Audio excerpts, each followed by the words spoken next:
নমস্কার বন্ধুরা, welcome to এসটিউনিক sports. বন্ধুরা, এই ভিডিওতে আমরা কথা বলবো ক্রিকেট আপডেট নিয়ে, যেখানে কেকেআর দলে আসতে চলেছে এবার কিন্তু নতুন কোচ, তাকে নিয়ে আপডেট শেয়ার করা রয়েছে। বরুণ চক্রবর্তীকে নিয়ে অবশ্যই আলোচনা করার সাথে সাথে এশিয়া কাপ নিয়েও একটু আলোচনা করে নেব আমরা এই ভিডিওতে। খুবই ইন্টারেস্টিং ভিডিও হবে, শুরু থেকে শেষ পর্যন্ত দেখো। আর ভিডিও ভালো লাগলে সকলে একটু লাইক শেয়ার করে দিও। আর যারা চ্যানেলে প্রথমবারের জন্য আসছো, মনে করে চ্যানেলটাকে সাবস্ক্রাইব করে নিও, তাহলে প্রিয় দলের খেলার সমস্ত আপডেট তোমরা এখানে পেয়ে যাবে।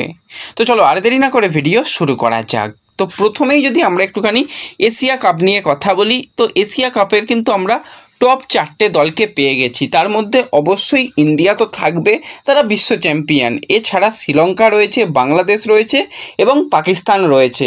তো কালকে যারা আফগানিস্তান আর শ্রীলঙ্কা ম্যাচটা দেখোনি ভাই, আলাদা লেভেলের একটা ম্যাচ মিস করে গেছো।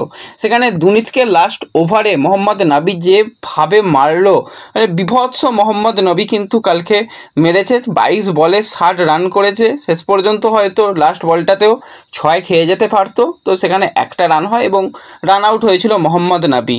তো এই জায়গায় দুনিতের জন্য কিন্তু কালকে সত্যিই খুব খারাপ গেছে। 4 ওভারে 49 রান দিয়েছে। হ্যাঁ, এবার অন্যান্য বোলাররাও কিন্তু অনেক রান দিয়েছে। যদি আমরা চামারার দিকে তাকাই, সে তো 4 ওভারে 50 রান দিয়েছে। সেটা কালকে কিন্তু খুব একটা ভালো যে শ্রীলঙ্কার কাছ থেকে বোলিং দেখা গেছে সেরকমটা নয়। প্রথম দিকে অবশ্যই ভালো বোলিং করেছিল। এবার ম্যাচ শেষ হতেই কিন্তু একটা খুব খারাপ সংবাদ আসে। সেক্ষেত্রেও সংবাদ আসে দুনিতের বাবা কিন্তু হঠাৎ হার্ট অ্যাটাক হয়ে মারা গেছে। এটা কিন্তু একটা বিরাট বড় ধাক্কা দুনিতের জন্য, সেটা বলতেই হয়। কারণ মানে গুরুত্বপূর্ণ একটা ম্যাচ, সেখানে শেষ ওভারে এসে সে পুরো ভিলেন হয়ে গিয়েছিল। সে টোটাল 32 রান দিয়েছিল। তার সাথে সাথে আবার তার বাবাকে হারানো, মানে একটা বিরাট বড় ধাক্কা কিন্তু সে খেলো।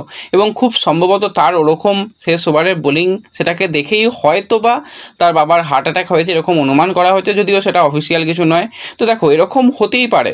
কোনো প্লেয়ার কোনো দিন খারাপ যেতেই পারে, তা বলে তার কেরিয়ার নষ্ট হয়ে যাবে সেরকমটা নয়। কিন্তু এগুলো সত্যি, ক্রিকেট একটা ইমোশনালের ব্যাপার, ফুটবল ক্রিকেট সবই সমান। তো সেক্ষেত্রে খুবই খারাপ লাগছে এবং তার জন্য খারাপ লাগছে, এবং তার বাবাকে সে হারালো।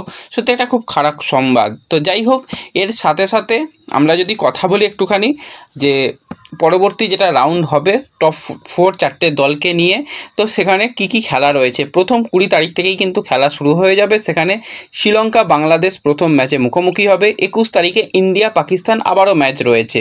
মাঝখানে 22 তারিখ অফ। 23 তারিখে কিন্তু পাকিস্তান শ্রীলঙ্কা, 24 তারিখ ইন্ডিয়া বাংলাদেশ, 25 তারিখে কিন্তু পাকিস্তান বাংলাদেশ এবং 26 তারিখে কিন্তু হবে ইন্ডিয়া শ্রীলঙ্কা, এবং ফাইনাল ম্যাচ হবে 28 তারিখে। এটা একদম অফিসিয়াল শিডিউল বেরিয়ে এসেছে এবং প্রত্যেকটা ম্যাচই সন্ধ্যা 7টা থেকে হবে। যেরকম ম্যাচ হচ্ছে সেরকমভাবেই ম্যাচ হবে। এবং এর সাথে সাথে আমরা যদি একটুখানি টি-20 র্যাঙ্কিং নিয়ে কথা বলি, তো অবশ্যই ভারত তো বিশ্ব চ্যাম্পিয়নরা 1 নম্বর পজিশানে থাকবে, সেটা স্বাভাবিক। এবার টি-20 বেস্ট ব্যাটসম্যান, নাম্বার 1 ব্যাটসম্যান কিন্তু আবারও কিন্তু দেখতে পাওয়া গেছে। সেক্ষেত্রে অভিষেক শর্মা তো থাকবে, স্বাভাবিক ব্যাপার, দুর্দান্ত ছন্দে রয়েছে। এবং ওয়ার্ল্ডের টি-20 বেস্ট বোলার কিন্তু বরুণ চক্রবর্তী, এবং ওয়ার্ল্ডের নাম্বার 1 অলরাউন্ডার কিন্তু হার্দিক পান্ডিয়া। তো 3জন ইন্ডিয়ান প্লেয়ার, 3জনই কিন্তু একদম টি-20 র্যাঙ্কিংয়ে 1 নম্বর পজিশানে রয়েছে। এবং বরুণ চক্রবর্তীর জন্য এটা সত্যি খুবই বড় ব্যাপার। বরুণ চক্রবর্তী একটা সময় টিম ইন্ডিয়া থেকে বাদ পড়ে গিয়েছিল, আবারও কামব্যাক করেছে এবং দুর্দান্ত বোলিং বরুণ করছে, এবং সেই কারণেই কিন্তু বরুণকে নাম্বার 1 টি-20 বোলার এখন বলা যেতেই পারে। এবং এর সাথে সাথে আমরা তোমাদের সঙ্গে দীর্ঘদিন আগেই একটা আপডেট শেয়ার করেছিলাম যে জাহির খান সে কিন্তু লখনৌ সুপার জায়েন্ট ছাড়তে চলেছে, সম্ভাবনা অনেক অংশই বেশি।